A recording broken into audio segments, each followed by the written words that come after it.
Assalamualaikum warahmatullahi wabarakatuh.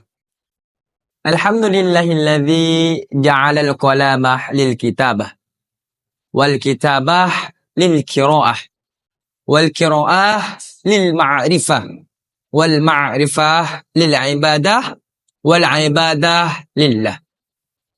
Para pemirsa Kalam Ramadan yang senantiasa dirahmati oleh Allah. Pertama-tama dan yang paling utama, marilah kita panjatkan puja dan puji syukur kehadiran Allah Subhanahu wa taala yang mana berkat nikmat sehat dan sempatnya kita bisa melakukan puasa di bulan suci Ramadan yang kali ini. Kedua kalinya salawat bermahkotakan salam. Semoga tetap tercurah limpahkan kepada junjungan Nabi besar kita, Nabi Agung Nabi Muhammad sallallahu alaihi wasallam.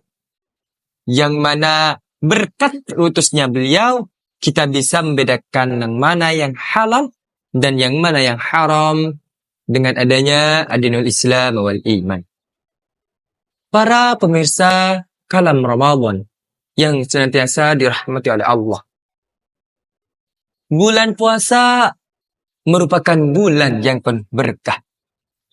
Kita tahu di bulan puasa ini merupakan bulan yang penuh ampunan. Bulan yang mana Allah melipat gandakan semua amal-amal kebaikan. Bulan puasa juga merupakan bulan yang mulia. Kenapa demikian? Karena pada bulan Ramadan Allah menurunkan kitab yang paling mulia kepada Nabi yang paling mulia melalui malaikat yang paling mulia di bulan yang paling mulia dari zat yang paling mulia, maka patut kita untuk memuliakan bulan Ramadan. Banyak orang yang beranggapan bahwasannya berpuasa itu cuma menahan makan dan minum. Perspektif yang seperti ini salah, pemirsa.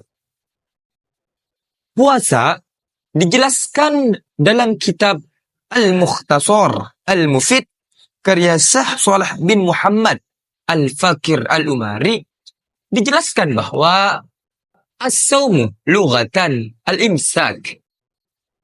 Puasa dalam bahasanya yaitu adalah menahan.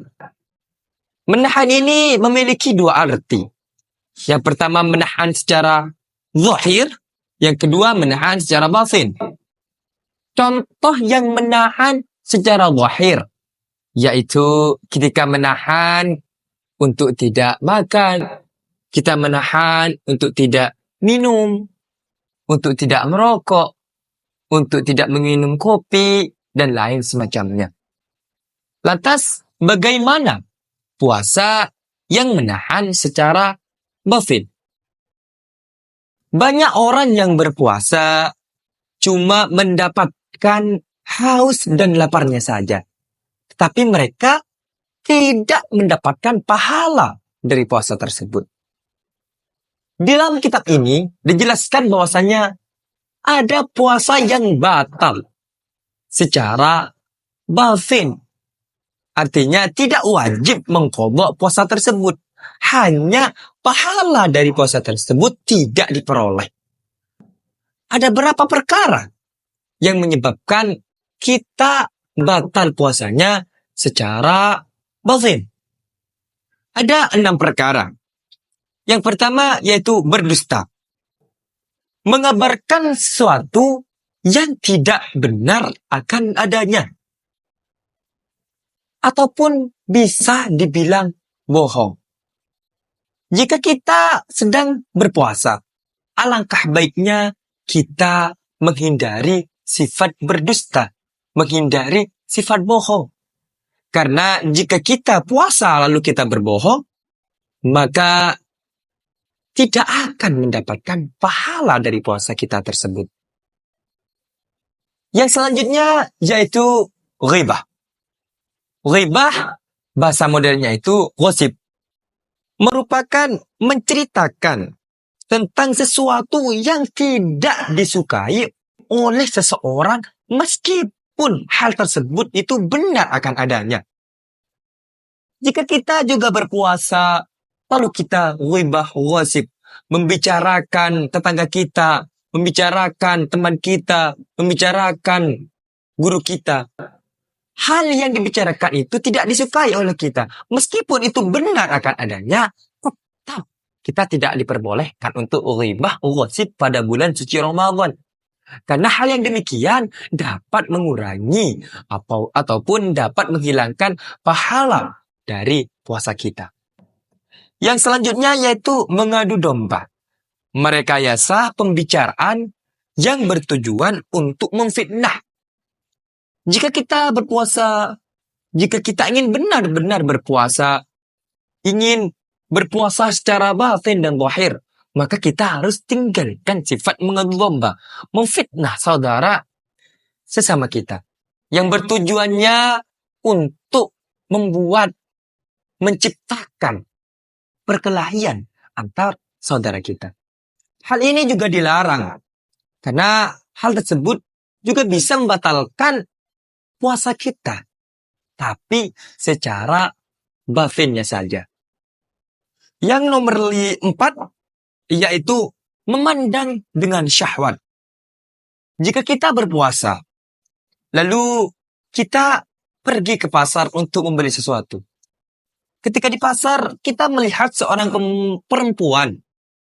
Kita melihatnya, kita memandangnya dengan syahwat, dengan penuh nafsu. Maka juga dapat membatalkan puasa kita. Puasa yang secara batinnya tidak akan mendapatkan pahala dari puasa tersebut. Maka dari itu, lebih baik kita menghindari bepergian ataupun membatasi jika kita sedang berpuasa. Selanjutnya yaitu sumpah palsu. Banyak kita dengar, banyak kita rasakan, ataupun bahkan kita mengalaminya sendiri. Sumpah palsu, bersumpah atas nama Allah, tapi sumpah tersebut bohong akan adanya. Maka dari itu, ini juga dapat membatalkan puasa kita. Puasa yang secara batin tidak mendapatkan pahala dari puasa tersebut. Dan yang terakhir, berkata dusta dan membuat kesaksian atas seseorang dengan berbohong dan kezaliman yang bertujuan untuk menjatuhkan martabat orang tersebut. Ketika kita berpuasa, lalu kita berkata dusta, membuat fitnah tentang orang yang tidak disukai kita, yang bertujuan untuk membuat dia itu malu, membuat jabatannya itu menjadi hancur. Itu juga tidak diperbolehkan ketika kita berpuasa. Maka demikian, ada 6 perkara yang dapat membatalkan puasa kita secara batin. Maka dari itu, lebih baik kita tinggalkan. Puasa yang secara zahir, yang hanya menahan makan dan minum, hanya dilakukan oleh orang-orang yang awam, orang-orang yang tidak memiliki ilmu. Sedangkan kita manusia yang berpendidikan. Alangkah baiknya kita jika berpuasa secara batin dan juga secara zahir. Kenapa ulama itu mengatakan tidurnya orang yang berpuasa itu ibadah? Karena jika kita tidur pada bulan Ramadan, kita akan terhindar dari sifat berdusta, ghibah, mengadu domba, memandang syahwat, sumpah palsu, ataupun berkata memfitnah orang lain. Maka hal itu lebih baik kita lakukan daripada kita berpuasa, tapi kerjaan kita cuma memfitnah, mengadu domba, bergosip, dan lain semacamnya. Percuma kita puasa, pemirsa. Percuma kita puasa jika kita masih melakukan hal tersebut. Kita puasa hanya akan mendapatkan haus, lapar, letih, dan lain semacamnya. Kita tidak akan mendapatkan pahala dari puasa tersebut. Maka dari itu, marilah kita berpuasa secara zahir, kita berpuasa juga secara batin. Menjaga diri kita, pandangan kita, omongan kita, lisan kita, dan lain semacamnya. Agar kita berpuasa dan puasa kita diterima oleh Allah dan juga mendapatkan pahala yang setimpal. Maka dari itu, mungkin hanya ini yang bisa saya sampaikan. Kurang lebihnya, mohon maaf. Ihdinas siratal mustaqim. Assalamualaikum warahmatullahi wabarakatuh.